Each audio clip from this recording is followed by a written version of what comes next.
Eyeafrica TV jotaayu sunu réew ayu bés bu nekk lañ ci ànd ak yéen àllarba juróom-ñetti waxtu si guddi bu jotee jàpp fukki waxtu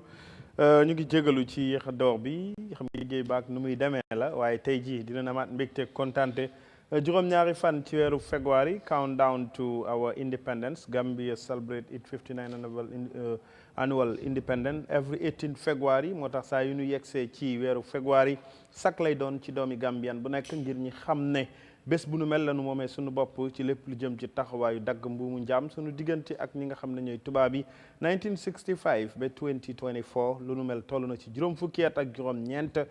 tey jii ñu jàpp ne ay fan moo des suñu diggante ak bés bu nu mel ngir ñu koy waajal lu toll ci fukki fan ak benn kese rek donc noonu la ñuy nuyoo delloo njukkal staff ak management bu Eyeafrica TV nuyu delloo njukkal suñ viewers yi ak suñ followers yi ci biir réew mi ak ci bitim réew fépp foo leen mën a nekkee xam ngeen jotaay ji niñ ci ànd ak yéen sa suñu réew na banko saa yu waxtu bi jotee foo leen mën a nekkee yéen a ngi teewlu ngir xam lan la ñuy fësal tey ci suñuy ponk tey suñu ponk dañuy waxtaanee li nga xam ne moom moo nekk Sénégal xam ngeen ne buñ ne Gambia ak Sénégal ci wàllu lépp lu jëm ci doxalin bàyyi nañ xel sax Sénégalo Gambia ñun rek ñoo ko am mu nekkaan organisation bu nga xam ne am na doxalin ci luy rattaxal diggante ñaari réew yi waaye tey dinañ waxtaanee political situation Sénégal post election bi nga xam ne bokk na ci njiitu réew mi président Macky Sall ci samedi bu nu génn àdduna ci kàddum loolu tax na ñi nga xam ne ñoom ñoo nekk ndaw ya nekkee ca pencom ndawal réew ma ca réewum Sénégal demoon nañ def ay toogaay ngir saytu lépp lu jëm ci doxalin bu nu mel waaye ci li gën a fës rek pour addu ci kaddu bokk na ci ne élection bi nga xam ne mu ngi waroon a nekk ñaar fukki fan ak juróom ci weeru février bi nu nekk lu nu mel dàqalu nañ ko ba ci li nga xam ne mooy fukki fan ak juróom ci weeru décembre ci atum 2024 bi ñu nekk ni loolu dinañ ko waxtaanee ci yaatal ci suñu biir jotaay tey suñu réew noonu la ñuy nuyoo delloo njukkal njabootu si Sawane-Kunda famille góor jigéen mag ak ndaw nuyu delloo njukkal ñaanal ñi tawat tëdd ci kër yi ak lali hôpital yi ñi jiitu ñu ngi ñaan suñu borom yërëm leen xale leen aljana noonu lañ ciy jaale suñu wëllëre suñu nit di Serigne Modou Faye Thiam tey jii way juróom bu jigéen di sunu yaay yaa aji Anta Seck moo génn àdduna ñu jébbal ko boromam juróomi waxtu yi ci ngoon foofu ca fi nga xam ne moom moo nekk Latrikunda ca sëkkiya Latrikunda yi nga ñaa na nga koy ñaanal ak mboolem aji jiitu suñu borom yërëm leen xare leen aljana moom Serigne Modou Faye Thiam président bu Gambia Wrestling Association ñu ngi koy jaale di bokk moom méttit bu nu mel yaay lu for la lu jege doom waaye tey ji ñàkk na way juróom bu jigéen seede yu am solo lañ ko seede ci fa nga xam ne moo nekkoon jumaa ja foofu ca Latrikunda jaamaan muy seede jullit seede ku doonoon jigéen ju amoon orma ak sutura baaxoon bëggoon njabootam ci lépp lu jëm ci dundam tey ji wuy jina boromam ñoo ngi koy jaalewaat beneen yoon njabootu ak lu lamb ci lépp lu jëm ci seen taxawaay góor jigéen mag ak ndaw waaye ñu ngi gën a festali suñu kóllëre di jaale ki nga xam ne mooy Serigne Modou Faye Thiam noonu la ñuy def rek ànd ak suñuy panéliste tey ci jotaay ji waxtaanee ponk bi ma leen fësalal tey jii ndax situation bi ñun ñëpp ñoo ko dundandoo buñ ne Sénégal ci wàllu politique ak Gambia daanaka lu ci umpee bariwul ndax li ko waral mooy Sénégalais si numbers of them ñu ngi ci biir réew mi waaye Gambian si tamit dañuy bàyyi xel political situation bu Sénégal the same thing to Gambia in 2016 ñu ngi fàttaliku jamono ko suñ political impasse after presidential election bi announcement ki nga xam ne moo nekk Jammeh situation bi nga xam ne xewoon na government u président Macky Sall taxawaay biñ ci taxawoon ak lépp lu jëm ci lu nu mel ci biir réew mi nag gis nañ parti bu mel ni United Democratic Party addu nañ ci seen kaddu fësal seen bataaxal ngir ñàkk jàppane doxalinu Macky Sall du woon lu ñuy séntu ci taxawaay ci lépp lu jëm ci luy rattaxal li nga xam ne mooy démocratie Sénégal waaye réewum Gambia ci taxawaayu politique buñ fàttalikoo 2016 noonu la ñuy bàyyi xel ne wareefu Macky Sall tam ci doxalin lu jar a bàyyi xel la loolu ak yeneen dinañ ko waxtaane ci biir jotaay ji waaye ponk bu nu mel la ñu yaatal faram fànce Mr Bojang Abdoulaye maa ngi lay nuyu honorable bàyyi la nga nuyu ñu am mbégte kontante na ma àndaat ci jotaay ji tey waxtaanee suñ sister neighboring country Sénégal in their political situation. waaw maam ñu ngeen nuyu ñëpp ñu nekk di seetaan fii ak bitim réew ñu ngeen nuyu waaye Eyeafrica ñu ngeen nuyu suñu kilifa yëpp dëkk bi di ñaanal ñaari dëkk yi ak dëkk bu mun di doon si àdduna jaama situation Sénégal suñu situation la because ñoo toog ñoo nekk more or less brothers and of course sisters lu xew fii foofu la xew lu xew foofu fii la xew kon toog waxtaan affaire bi baax na ñu toog ñu waxtaan ñu xool naka la ñoo asee jàmm si ñaari dëkk yi ne ok thank you Matar maa ngi leen nuyu bàyyi la nga nuyoo yow moom namoon nañ la lool ndax yaa ngi woon Ivory Coast ci AFCON bi coono bi métti woon na waaye delsi nga waat tey ji ci jotaay sunu réew ñu bàyyi la nga nuyoo ñuy seetaan viewers yi ak followers yi. jërëjëf maam salaamaaleykum wa rahmatulah ñu ngi nuyu Gambie yëpp Katong ba Koyna ñi nga xam ne ñu ngi seetaan Eyeafrica TV di nuyu management ak staff bi yëpp caméraman yi di nuyu tamit ñi nga xam ne ñu nekk bitim réew di toppa programme bi tey nag xam naa ne programme bi am ala dawme la comme ni ñu leen ko waxee rek xalaat ak gis-gis rek la ñu indi nekkul ne lu ñoo wax kese loolu rek moo war a am wala loolu rek moom moo nekk waaye dinañ indi suñ xalaat ak suñ gis-gis si réew mi rawatina ni moo doxee tey nag comme nuñ ko waxee mbiri Sénégal la ñu waxtaanee dinañ fa indi tam suñ xalaat ak gis-gis di nuyu Gambie yëpp di leen sant gërëm leen maam. acca Bojang ci yow laay dooree naka nga dundee situation bi expectation bi moo nekkoon this coming 25th February right now nii candidates yi waroon nañoo start seen campagne day before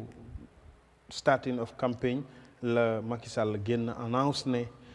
suggestion am mooy ñu postpone li nga xam ne mooy election bi waaye used all his powers as president dafa use li nga xam ne mooy assembly bi tamit ñi dem table bill bi indi an agreement of ñu postpone election bi ba 15th of li nga xam ne moom moo nekk December coming. waaw jërëjëf maam situation Sénégal foog naa ne boo ko xoolee nga gëstu bu baax. lii waxta nekk lu bett nit. in which ways. Macky Sall from day one. There are clear indications ne moom is not comfortable with what is obtaining in Senegal li nga xam ne moo doon xew. and the type of candidates nga xam ne ñoo nekk di ñëw seen mentality bi seen gis-gis bi lu ñu foog Sénégal loolu la war a am ak fan lañ bëgg a yóbbu Sénégal ak moom mentality am and then the slave master relationship bu nga xam ne moo nekk biir Africa especially Senegal with France so obviously Macky Sall def na lu bari action yu bari la jël yi nga xam ne soo toogee nga analyse da ngay xam ne moom kay dëgga candidate yu génna lu ñu nekk di wax ak jubluwaay bu ñu bëgg a jël moom mënul support boobu noonu. waaye mënul ko support loolu I think ni is not the excuses of moom reasons yu mu teg ci table bi ne this is why election bi mu jàpp ne waruñ koo held on the 25th because of reason A and B like the commission bi nga xam ne mooy conseil constitutionnel ñoom ñoo requeston pour candidates yi ñu ñëw apply file seen nomination ba li mujjee mooy 20 candidates jàlloon nañ already and there is a candidate bu nga xam ne moom moo ko choose muy prime minister bi Amadou Ba jàll na plus another 19 candidates which had already happened in the process liñ doon expect mooy dugg ci campagne election am in nutshell of yang maa wax ne mentality bi wala psychologically dafa xelam moo dalul ci candidates yi da nga foog ne ñoom ñooy win candidate am wala lan la lu tax nga foog ne fi mu toll woon Macky Sall bu war a stop election boobu lan mooy issue bi because in an open li nga xam ne moom moo nekk secret of lu kamam bi di wax ak kamu PDS mooy ne dañ corrupt ñi nga xam ne ñoom ñoo nekk judges yi nga xam ne ñoo doon saytu process bi dañ leen corrupt and in that corruption ñu ngi even allege his vice president ne he's part of those people who corrupt the 7 judges and those 7 judges 2 of them lañ nekk di allege ne they are the ones who have been corrupted. waaw loolu laa nekk di wax gis nga Socrates waxoon na lii mu ne démocratie dafa ñëw time bu nga xam ne criminal yi ak bandi yi dañoo jël place nguur dañoo am kaddu te démocratie moo leen ay jox te parce que dañoo wax ne waaw démocratie ñu ne ñun yëpp la nga xam ne antanu sax dafay jël waaye boo xoolee nga xoolaat bu baax situation Sénégal da ngay gis ne fair play amut on the side of Macky Sall Macky Sall is not a contestant. It's not, yes. That is the beauty of it. Loolu moo gën a neex si mbir mi because da nga wax ne man bokkuma si sax awma si solo amuloo si solo waaye am nga ku nga tànn. waaw muy prime minister. amuloo si solo waaye am nga jubluwaay bu nga bugg a dëkk bi jël am nga si solo waaye gis nga ne candidate yi ñu nga xam ne ñoo taxaw jubluwaay bu ñu bugg a jël ak yow jubluwaay bu nga nekka du benn kon am nga solo loolu is an excuse pour nit ñi fa moom sa bokkut bi moom kay taxawut déedéet loolu amut. moom àndaan moom excuse. loolu excuse la waaye ñun ñëpp xam nañ ne loolu is not true te lu mu nekk reasons yu mu nekk di joxe those are just very easy excuse yu nga xam ne ku ne mun na toog mu ne mun nañoo am élection 2026 parce que ñun ak Sénégal booda bi ba léegi li fi nut nit ñi ñu ngi rey nit ñi suñ defee élection mun na am ay yooyu noonu loolu excuse la di lu tax dëkk am security. This is an internal issue of them. This is it. And the internal issue is about the process. Because process bi moom gis na ne even before these 20 candidates accusation di am ñii di file petition against each other reject candidates yi sax demoon nañ mit ko moom président bi won ko ne dañ gëm ne process bi is not in the right direction. Process bi kan moo tax nekkut in the right direction Macky Sall si boppam loo xam mu ngi si. loolu mooy dëgg bi. Macky dafa nominate ay judges. There are 7 among them like just our IEC as an independent electoral body. Are you not surprised that the parliament in Senegal Demba lu ñu def waxama barki Demba. Are you not surprised? I'm 100% surprised. This is what I'm telling. That's politics for you. Because MPs were denied their right to be in parliament. This is what I'm saying. You know, we have seen those indications in the Gambia. Nga hamne, you will use parliament in your favor. We know how politics obtains. Bala dara sem di dem parliament fekke yow sa parliamentarian sa minority wala majority di da wax ngeen internally si parti bi def ngeen li ngeen war a def ngeen commencé di wax lifin bi politique bi yëpp game bi la. Okay, why in this game are you 100% blaming Macky and his government? Because the other side of the opposition, they are they are part and parcel of it. Muy PDS. In fact, PDS. Muy Kamu Ablaye Wade bi. Muy Karim Wade ak gaayami. Because Macky Sall amul the majority of 103 MPs you vote for postponing the election. Loolu moo tax politique ne. Politics is a game of divide and rule. That's politics. Macky Sall he cannot pull the strings because Senegal dafa am democracy bu nga xam ne dafa am doole pour kenn nit mun a pull the strings. There are many moving parts. Am na lu bari lu nekk di doon. Then est-ce que man dinaa gëm ne Macky rek la ñu war a blame ci lii because Ablaye Wade génnaat na tey ne Macky Sall du nit ku baax nii la mel jëf ji bettut ko yàggoon na ko di wax Sénégalais yi te moom kamam bi ñoom ñoo njëkk a file petition against li nga xam ne mooy Supreme Court bi because dañ gëm ne liñ wax mooy vice président am bi Amadou Ba moo dem corrompe moo dugal corruption to the judges pour ñu reject Karim Wade. kañ lañ naka laa ko waaye boo xoolee moo tax ma ne la am no surprise te wax nga ko ne Ablaye Wade nga xam ne moom xam-xamam si politique Sénégal màcc na wax na ne Macky Sall nii la mel te moom surprise this is it maam nañu waxante dëgg the truth is Macky Sall xam na ne election bi su ñëwee pour moom parti am there is a great chance that you win. And that means with which indications? The centuries old policy of the French, ñu nga xam ne moom ñooñu la nekkal ñu dëkkut Afrique ñuy am interest in Africa ak Senegal dafay dem te loolu moom du mun a toog di def loolu noonu. It's like most of our leaders, that's the truth, they have a gun pointed at them. That is the truth. The system dictates Macky. And man, for me, one thing I believe, most of our leaders are not even doing decisions, taking decisions based on our interests. They are taking decisions based on the interests of external forces. But that is different with United States. Gis nañ ñoom seen press release bi against Macky wane ne dafa war a hold election as immediate as soon as possible. That's what the West wants you to believe. US. Ñoo lay rey sax ñu ne lay rey ñu ñëw di jaale ak yow. That's what they do. That's what they want. I don't hear European Union yet. No, I'm just telling you, it doesn't matter. Hear from them, don't hear from them. They will condemn that. Macky, what you did is wrong is this. That is their nature. Dañ lay rey maam ñu ñëw jaale ak sa jabar. di ko wax ne ndeysaan nii na fekk ñoo la rey de this is how the world operates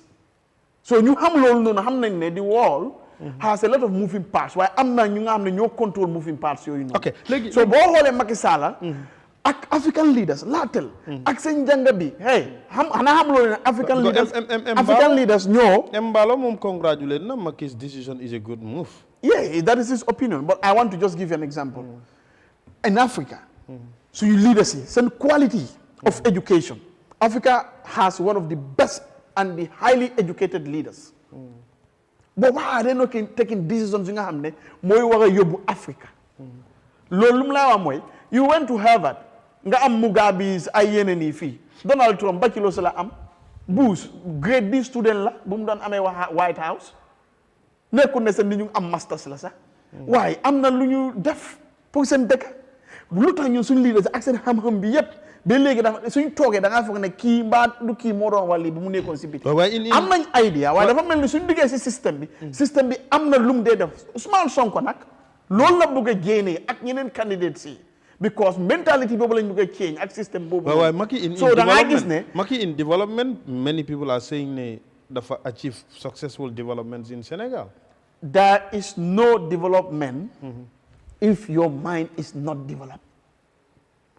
Get all the infrastructure, get everything that you need. If your brain is controlled, if your mentality is controlled, forget it. Okay, legi situation. So Senegal, we can see all the whatever, but Senegalese are woken up. Okay. Gis nañ reality bi based on si wayi ak fu ñu bëgg a yóbbu dëkk. Okay, legi yow fu ma bëgg a daanale ak yow mooy many are saying Macky after April 2nd su fekkee dafa bëgg a continuer ba tey ci nguuru Sénégal dafa coup d'état réewu Sénégal constitutionally because mandate am mu ngi am 25th of li nga xam ne moom moo nekk February after February 2nd April dafa war a def li nga xam ne mooy transition joxe government waaye léegi yóbbu nañ ko ba December 15th ñu bari ci Sénégal ak opposition si ak ñi seen xam-xam màcc ci loi dañ ne bu toogee ba ñaari fan ci weeru April joxewul nguur gi dafa coup d'état mu mel ni tey ñu bari nga koy dakkantale lam doon bañ ci Jammeh 2016 ba taxawoon dànkaafu ko wane ne na Jammeh wàcca joxe nguur gi because ñàkk na li nga xam ne mooy doole warut a toogaat bëgg jiite Gambian si ak yu jëm ci yooyu ba keroog after election bi bu bara Jammeh defee déclaration am foreign affairs ministre am menteur moo njëkk a communicate in television wane ne Jammeh na wàcca Sénégalais si fi nekk yëpp seen bakken mu ngi ci loxom patati patata tey boo doon compare Macky mi taxawoon di condemn Jammeh's act ak lim bugg a def nii tey right now. loolu laa nekk di wax rek. comme li ma la nekk rek maa ngi lay mata di fuuf Macky noonu la and then that's the West da noonu lañ dee operaté you see su ne Gambian laa te damay wax because of intérêt Gambia. Macky Sall is not even good for Gambia from day one because Macky bugut Gambia mu dem in any way because demi Gambia nekkut moom lu mu bugga te nekkut lu nga xam ne moo am profit si Sénégal. donc Macky mu ne waaye moom yàgg na dégg critique yooyu waaye li mu gëm mooy moom amul benn intérêt ci Gambie. loolu du dëgg di ma. Sénégal ak Gambia ku nekk dafa am réew yi boppam. moo loolu du dëgg loolu du dëgg for exemple. Macky wax na ko bi mu ñëwee fii Sénégal ak Gambia si suñu aada. si suñu cosaan.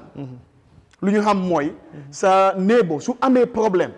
da ngay dem waxtaan ak moom force waaye kan moo yóbbu affaire yi intervention si ECOWAS ak si UN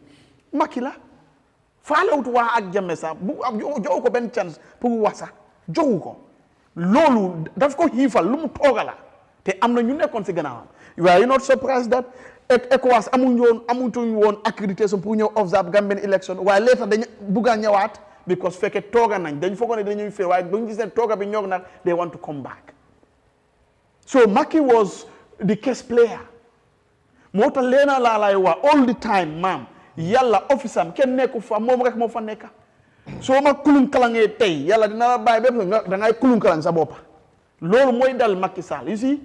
Jammeh nu mu bon yes there are missteps but today if you want to hate Jammeh and Macky Sall Jammeh had never how many people died just within this Macky mënut a control Sénégal ba nit ñi officers yi ñu ngee dee nit ñi ñu ngee dee Jammeh kan moo dee that tells you that su ne bëgg la sax Jammeh moo gën a bëgg Afrique ak bëgg doomi réewam ak sénégalais yi sax dan Macky. Because sénégalais sax ñu ngi wax ne moom lam doon bañ ci Jammeh musta postpone élection ak jikko bi nekkoon ci moom yëpp. te loolu laa nekk di wax moo tax ma ne la moo tax ma ne la bu dee day sàcc élection bi sax daf daan dem élection. this is it so this is the issue nguur nga gëm ne da ngay win élection doo ko dee postpone da nga gëm sa bopp xam nga ne liggéey nga te askan bi dañ la toppa te lan mooy démocratie te du majorité tey nii su ñooy wax dëgg ñu bëri Sénégal ñu bëgg élection bi mu continuer ñoo ëppa ñu nga xam ne ñu bëgg mu postpone we are talking about majority loolu mooy démocratie so why are you postponing nga ne waaw security and so on Sénégal ñu ngi doon xee ba léegi Sénégal ñu ngi xee waaye loolu musta tax ñu postpone election rébellion mu ngi Sénégal maam xam nañ ko what is more a reason to postpone election lu passé xee te xee am na Sénégal. waaye in this context Maki's decision or his position of ñu postpone election bi mooy di process moom dafa gëm ne process bi there is issues. The process gets issues. Yeah. Because yow yaa asi issue yooyu noonu jéem la. non waaye du Macky kese Macky lim wax mooy. moom mooy nekk si boppa bi. moo tax ñu ne Macky. one candidate dafa claim ne ok Karim Wade dafa am double nationality. ak beneen candidate du Karim rek. non waaye candidate boobu sax dafa jàll ba pare. ok am ñu report wane ne su waay Wade ni kooku dafa am double national kooku right now he is in jail. dañ ko tëj. ak Sonko waaw léegi tamit ñi nga xam ne ñoom ñoo nekk kamam bi ñi claim ne Bassirou Diomaye Faye dafa corrupt conseil constitutionnel ñi bàyyi candidate am mu jàlla te warutoon a jàll mu gis ne nag problème yooyu yëpp candidate si ñu ngi koy claim te process bi moo tax ñuy claim loolu nañ delluwaat ñi waxtaan xoolaat process bi ñi war a bokk yow bokk ñi warta bokk ñàkk a bokk élection bi continuer loolu laa nekk di wax ne loolu mooy politique loolu du excuse gis nga for example in 2026 you know political strategy am na ñu ko jànga li nga xam ne ñooñu they are political strategies Barrow mun na ko def sax even in the Gambia mu xool kenn ku nga xam ne qualified mu waxtaan ñu bàyyi mu jaala parce que lu tax xam na ne moom du win dafa bëgg élection bi postpone moom mu jaala ñu jaalal ñeneen yi yëpp suñu jaale léegi élection bi jot na rek police yi ñëw wala ñeneen yi ñëw kii warta jaala wala position si boppa daf leen a def nii seen boppa kii nekk xaaral rek kii di wane kii nii la kii di wane kii nii la mu ne ok because of lii mu yëpp mu ngee xew may ma rek may ma rek 2021 lu mel noonu am na fii waaye taxut élection ñu postpone ko parce que Jammeh dafa gomoon May Fati GMC ak CA yëpp yóbbu nañ IEC court because of their nominations were rejected and ñoom ñoo mujjee am ndam ci kaw IEC that's what I'm saying you understand law ok léegi xoolal Dr. Cissé is not a winning candidate it's not a worry to Barrow docteur sax xam na loolu May Fati du win campagne daa sax du win for example su ne campagne daa rek mooy vote May Fati du win so those are not something that Barrow should even worry about again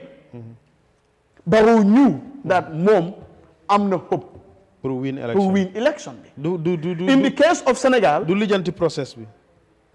even the process mu am IEC action yooyu noonu even that of the Gambia was not perfect in 2021 it was not perfect because there were a lot of things because Barrow was addressing them Barrow toog na mu ne yéen ay refli na yëfi jaaroon waaye taxut bu ne élection bi what do you expect him to say yëfi duñ jaar yoon waaye dafa uteeg Macky mu ne nag gars yi def nañ ba pare mu ne leen li ngeen def moo tax ma ne la game la moom dafay toog man bokkuma si léegi bu gisee ne kii mu ngee complain moom loolu la bëgga pour nit ñi complain gis nga dañ doon try Pastef try nañ de dañ doon try xëy jóg Sénégal def nañ Sonko lépp pour xëy jóg Sénégal mun a am reason pour postpone élection te Sonko dafa waxoon yii ne élection du am 2024 février parce que xam na ne Macky Sall loolu la bëgg because ku la nekk di gasal pa all the time gasal pa luñ bëggoon mooy Pastef def lu garaaw Sénégal am reason from day one ñu def lu ñooy def waaye loolu yëpp de were mature enough ñu ngay def ndànk-ndànk sénégalais yi ñu xam nañ kii lu lalam nekk di yoot lu tax ñu ne ok now foofu wokkut nañu xool naka la ñooy mixé ñoom opposition kenn ñu def li nga xam ne process bi jaaduwut Macky mun a am doole ne man gis naa ne process bi demut si boobaa lu gën Sénégal mooy ñu pousse lii ba si kanam ñu liggante lii ak lii ak lii ak lii loolu may na Macky time kan mooy bénéfice foofu noonu ku nga xam ne prépare loo te gëmuloo sa boppa yow match bi suñ ko postponé yaa ngi am sa player ñu ngi am injury gëm nga ne doo win match bi suñ ko postponé yow la day féebu so nañu laajte who stands to benefit from this postponement we will talk about it lan mooy doon feature bi Matar situation bi dund nga ko Sénégal bi daanaka la ñuy waxtaanee tey li ko waral mooy élection yi Sénégal Macky Sall ak nguuram ak National Assembly members yi indi nañ loi bu wane ne Macky am na right pour toog jiite Sénégal ba fukki fan ak juróom ci weeru décembre lu wuuteeg lañ doon séntu mooy élection bi am ñaar fukki fan ak juróom ci weer bii li doon des ci ay fan la pour ñu dugg ci li nga xam ne mooy élection process la du luy xëy rek ci bésu vote bi process bi start na ci diir bu yàgg candidates yu bëri ñoo fayaloon seen nomination waaye 20 ñoo mujjoon a jàll eventually waaye 20 yooyu jàll daanaka ci coow loolu la Macky Sall la wane ne problème am na te problème bu amee na faaw ñu dellu ginnaaw toog waxtaan ngir saafara li nga xam ne mooy problème bi léegi-léegi balaa moo indi beneen problème ëllëg. jërëjëf maam jërëjëf Bojang di am mbégte kontaante once again di naxarlu nag lool li xew Sénégal ak suñ mbokki sénégalais yi suñu ay dëkkandoor lañ suñu ay mbokk lañ suñu ay xarit lañ suñu ay la lépp lañ mbir mi nag wax bi du neex waaye lii feeñ ci sëy bi nuyu woon na ci ngoro gi ngorogan problème bi dal Sénégal fukki ati ak ñaari Macky Sall yépp benn fitna bi la bëgg a Gambien si ak Sénégalais yëpp ñu déglu ma si brief history buñ am si politique Sénégal first of all damay nekk Gambie fii liñ doon toppee Jammeh ba gumba xatal ko génne ko réew mi mooy jaay doole la doon def doomi Gambien si loolu la ñoom ñu mel ni Macky Sall ak ñeneen gëm ñu gumba xatal ko ba génne ko réew mi ñi ko doon champion moom si la bokkoon kon moom war naa mën a xam ne amul benn excuses pour go back to that line loolu mooy benn ñaareel bi Ablaye Wade mi fa nekkoon te Macky doon liggéey ak moom lépp lu Macky di def ni tey démb taxawoon na démb bañal ko Macky Ablaye Wade ba si kàddoom yu mujj yim teg balaa bi Ablaye Wade bëgg mu ne benn fan 24 hours sax duñ ko jox Ablaye Wade pour mu yokk mandaam constitutionnel mu ne Sénégalais yi mobilise leen ne leen génn leen pour ñu xeex ak Ablaye Wade pour yàq bi mu pare pour yàq wala yàq bi moo yàq pour constitution bi nga xam ne mooy dicté Sénégal. waaye Ablaye Wade li mu taxawoon wax mooy dafay dem taat mandate te constitution bi mooy ko woon loolu mu forcé ba loolu amoon. fi Macky dooree ak Sénégal yi. ma te ne ma ne li feeñ ci sëy bi nuyu woon na si ngeen si ngoroga mooy lan la Macky teg si ndoddi Karim Wade mi nga xam ne démb la fa nekkoon muy doomi Ablaye Wade. gumba xatal ko yóbbu ko asaylu Karim daf doon tuuma ko Karim daf doon teg si kaw ndoddam gi tuuma boobu yëpp dafa wiiri waare ñëw mu ñëwaat fan into politics ñu pléwaat damye bi waaw Karim daf doon salfaañ waa salfaañi ba fu mujjee fan la salfaañi ñu mujjee si ndoddi ok ma daa may baalal ñi dem Sénégal jëli professeur Mamadou Ba Gambian politicien la nekkoon inspiring candidate 2021 presidential election professeur Mamadou Ba maa ngi lay nuyu bàyyi la nga nuyoo ak Gambian si nuyoo ak Sénégalais yi understand nga political situation bu Sénégal tey ñun ñëpp ñoo dundandoor situation bi depuis samedi bu Macky annoncé li nga xam ne moo nekkoon communication am fi mu mujjee naam si mujjee nañoo dem table a bill postpone election bi ba 15th of December lan nga ñu mën a indil sa analysis ak situation bii ñuy dund right now ci réewum Sénégal. asalaamaaleykum wa rahmatulah maam Jibi. waaleykum salaam. maa ngi laa nuyu bu baax yow sa ak sa téléspectateur aussi. di la jaajëfal si invitation bi pour ñu war a intervene. about the political situation in Senegal. ok. lan nga ñu mun a. noo ko tamit sa ba waxal rek ko waxee it's like ne yaa ngi maa dégg wala waaw ñu ngi laa dégg waxal rek waaw ok comme ni ngeen ko gisee it's like ne Senegal dañu waroon dem election on the 25th February 2024 mooy si February bu ñu nekk ni so just few hours before campaign bi di start President Macky Sall génn mu génne benn décret mu ne dafa postpone election si so bu mu fa jógee it's like ne National Assembly bi tamit ñu dem ci National Assembly bi ñu vote the extension of stay until December 15. So loolu nag moo indi jafe-jafe indi coow fii nii ci Senegal because of since Senegal yàgg nañ ci elections since 1842 but never in the history of Senegal ñu push elections yi waaw te Macky Sall ci boppam in 2011 amoon na jafe-jafe boobu noonu ak Abdoulaye Wade because Abdoulaye Wade most of the time nguuri lu ñoo def mooy ne before election si ñoom dañ dee nata seen bopp dañ dee def sauvé am ndax dinañ win election si mbala duñ ko win so suñu xamee ne duñ ko win dañ ko dee bëgg a puus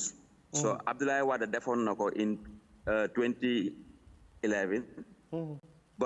ba président Obasanjo ñëw di négocier pour ñu pousse élection si waaye Macky Sall daf leen waxoon ne élection si even a minute duñ ko pousse so we will go ahead so subsequently Abdoulaye Wade tamit nangu ko gars yi dem élection moom Macky Sall mu win so this time around ñoom tamit def nañ seen sauvé xam nañ ne Diomaye Faye moom moo war a win seen constitution bi allowed ko ok waaw so léegi si diggante bi léegi waa PDS ak parti Macky Sall bi ñu def combination ñu lëkkaloo pour ñu daxa élection bi ok so ñu si la gars yi force seen bopp daal yóbbu ko si National Assembly bi te loolu noonu yëpp National Assembly bi amu si right ok président bi amu si right National Assembly bi amuñu right sax pour def that adjournment bi ñu def National Assembly amul right pour mu pousse élection Macky Sall amul right pour mu pousse élection Macky Sall amul right pour mu pousse élection even am na ay law yoo xamante ne ECOWAS moom moo ko tëddal di wax ne 6 months prior to elections amul benn nguur bu mën a soppi dara foofu noonu waaye lii waxuñ la 6 months it was just about 6 hours before campaign this start si la Macky Sall change his decision to postpone the election waaw so nii la situation bi demee ok léegi situation bi demee na noonu right now nii ñu ngi dégg ci kami Macky def suñu lakka loolu la Burkina Faso ak Guinée yëpp Mali te xaalis bi àdduna naka la starté xaalis startu si paper xaalis si góol la ay yooyu noonu te ñun am nañ ko waaye gis nañ ne góol bi nii ñun amuñ ko comme nuñ ko bëggee so asi leneen nga xam ne ñun loolu la ñoo mën a am contrôle mooy ñu asi paper money ok léegi paper money boobu noonu candidate yi young politiciens ñeneen yi xam nañ ne loolu noonu is a trap nañ génnee ñooñu xam nañ ne kon kan la ñu am si Afrique pour loolu noonu maasi Macky Macky c'est barrière Macky war na dem waaye moom Macky sax si boppam xam na ne lu mu nekk def ba na de non Macky mën a dafa dem Macky mën a moom du taxawaat moom wax waaye demam moom balaa muy dem dafa bëgg a sampa li nga xam ne moom dafay firi te ñu ko toogaloon foofu noonu wala ñu ceeñoon wala ñu ko daan dimbale ba léegi am nañ contrôle compte boobu noonu duñ ko mus a am si are you expecting ne comme ni ko honorable waxee léegi Mr Bane ECOWAS wax nañ ko ne na def élection bi mu am United Nations tamit wax nañ ko loolu te Matar mu ngi ko le conseil constitutionnel gëm nañ ne Macky amul benn doole pour war a toxal li nga xam ne mooy electoral process bi are you expecting na February 25th election dina am Sénégal musu am doole bi in the first place waaye leena laa laay wax ñi nga nekk di quote United Nations they are failed people ECOWAS failed US hypocrisy that is it I don't do it hey man ñi yëpp naa fexe lañ du lii la ñoo wax parce que lii lañ bëgg nit ñi gom te suñu waxut loolu noonu gom bu tuuti buñ desal si nit ñi duñ ko amaat moo tax foog ñu wax loolu noonu moo tax gis nga ne ECOWAS mu wax lii mu ñëwaat ak statement bu nga xam ne dafa xaaw a nice loolu yëpp du dëgg lu ñu tooga nañ ko ba pare xam nga ne xam nga ma wax la lii ne hey comme ni mu ko waxee politique li ngay gis si media balaa parlement ak state house baro mit naa kii fekkee nit ñi liggéey nañ lu ñu war a liggéey tooga ba ñoog nukk yeexaka rek ñu ne waaw media nañ ñëw hey dëkk boo dem si àdduna yaa ngi am CIA yaa ngi am intelligence bu nga xam ne ifi nganaaw baro maa la wax léegi lépp xam nañ ko waaye lu leen féeboo mooy Macky na toog waaye nag Macky bawut Africa bawut Gambia ñooy waxtaan de yow gëmuloo ne 25th élection dina am Sénégal man li ma gëm mooy wax bi mooy bëri waaye élection du am xëj na mun na am waaye leena laay waa I don't rely on ñi loolu nañ ñu ne comme drogue la si ñoom bàyyi an force ku ko miin la kokkin bi foog moo uti drogue rek ñoom seen dikk lañ yombal masan la waaye ñun suñ dem moom leeraluñ ko leeraluñ ñun suñ dem waaye xam naa ne amut waaye bu wàll leeral amut non xam naa ne sa benn laay nekk xam naa lii am na loo xam ne xam naa ko si xam naa ne benn laay nekk parce que nag ko te before mi nekkutoon noonu so many bilateral relationships are coming up the President Barrow's government ñu ngi ko tighten up ñu ngi ko free pour gis ne dinañ mën a am outcome si yu am njëriñ waaye pour di réalité mooy gaaw di dee oui Président Barrow ak nguuram ak ñi nga xam ne mooy doomi Gambien si nañ am gëm-gëm ne bépp réew buy jógee bitim réew ñëw Gambie te fay amuloo visa process bi doo si sonn pour ñëw Gambia war di same thing moo war a happen pour ñu jógee Gambie pour dem si yeneen réew yi bu munta nekk nañ tëj suñ boodo bi ñu tëjee nga ut visa ñëw Gambie mu métti lool nga ut fi jógee fii nii tamit comme nu muy méttee parce que nag it's the same ñoom lu ñoo ut si Gambie mooy pleasure parce que ministre bi li ñu wax fii mooy ñoom pour seen ñëw tourisme seen ñëw trade mu yomba ak non man xam naa ne su ñun tam di suñoo dem tam di same la ne waaye dama ne tourisme bu ñëw ut si fii mooy yaakaari Gambie is contributing over 14 to 15% of our GDP. Of course, wow. So it's an important thing. ñun soxla nañ leen that's fine. Thank you. But nag ñoom dañoo ñëw fii pour pleasure. Pour